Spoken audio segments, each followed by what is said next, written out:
Basically, the importance of sound quality and editing is a good place to start, I think, today. I'm happy to share a few tips with you. The biggest thing, and most of you who are in podcasting probably know this, but it's worth repeating, is have a game plan. I once had a mentor when I worked in radio teach me that doing a radio show, or in this case, a podcast, is like driving a NASCAR. All you've got to do is do all your work in the pit. So when the race starts, all you've got to do is drive the car. Pretty simple, straightforward stuff. Have a plan. If you're going to start a podcast, know how many episodes you want to start doing. Know what the basic outline of each episode. And before you hit that record button, you don't have to have it scripted verbatim. You don't want to sound like you're reading a script, but you want to have bullet points set to go, just so that you know where to go. And if something veers a little too far off topic, you can look back at your bullet points, say, okay, and bring it back around. Because really, people have limited attention spans. You don't want to waste somebody's time when you have them committing time to your podcast. You want to be cognizant. Thank you, Catherine. Cognizant of their time. You know, and see, that is something we would edit out in post-production. So, as an example, I'm going to play you 2 clips here, sound-wise here. This is a financial advisor podcast that I was recording, used with his permission. This, to speak to the editing piece of it, some people have this mindset of, hey, let's just hit record, whatever comes out of the microphone, great, we're just going to post it. Here is what editing that the 5 of us and many other folks do, or maybe you edit your own podcast. Here is the difference editing can make. Here is the first clip of myself interviewing a financial advisor. I think so. So let me ask you this then. You said that it doesn't always work and make sense to use an annuity, but why should people use annuities and what are the advantages of doing so? I'm sorry, you have to repeat that. For some reason, Siri kicked in. Oh, okay.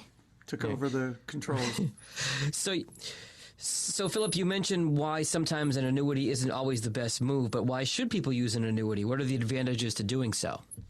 Well, there's several fold. One is that on an equity index, you can get some market performance or participation without any downside risk. So that's the before clip. And aside from the fact that we're talking about the thrilling topic of annuities, that is pretty painful to listen to if someone's committing time to your podcast. Here is the same clip, much shorter, edited. Philip, you mentioned why sometimes an annuity isn't always the best move, but why should people use an annuity? What are the advantages to doing so? There's several fold. One is that on an equity index, you can get some market performance or participation without any downside risk. That was it. That whole thing shortened, all the Siri jumping in. Hey, let me think about this. What was I saying? That before and after really makes a difference in your editing. And the last tip that I want to share with you, if I'm able to share, yes, I am able to share this. Let's see here. The podcast microphone that I always recommend. Can you see the microphone, everybody? Yes, we can. This is the Samsung Q2U. The 5 of us have discussed this on many of our Zoom meetings. The Blue Yeti is the best marketed podcast mic, and the worst thing for a bad product is good marketing. The Blue Yeti, if you have one and you're stuck with it, so be it. If you have one and you're stuck with it, you can make it sound great, terrific. If you have one and you're stuck with it, make sure you're talking to the side of it, not the top of it. This is a cheaper microphone, and the difference between these microphones, I'm not going to get too technical, but essentially is the guts of the microphone. The Blue Yeti is a condenser microphone, which is designed to pick up all the noise in your room, all the background, the cars driving by, the dog barking in the next room. The Samsung Q2U is what's known as a dynamic microphone, as you see here, instead of a condenser. A dynamic microphone is built to pick up more of your voice and less of the background. So if you are recording in your office, if you are recording in a less than ideal environment, if you're not in Lady Gaga's $20,000 recording booth, this mic will sound a lot better and you will be in much better shape with a dynamic microphone than a condenser microphone.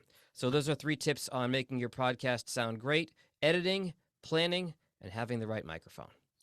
Jag, when you use the Q2U, I know it's pretty much a plug and play. Do you recommend that people wear headphones that they plug into the microphone while they're recording a podcast? 1,000% yes. Yes. Okay. If it's a solo podcast, maybe not as necessary, but you also want to monitor what's going into your microphone. And more importantly, if you have other folks in the room with you, or if you're on Zoom or Squadcast or Riverside or any of the other podcast remote recording platforms, there's going to be an echo that comes out of your speaker. And then they will give you an option to turn the echo off.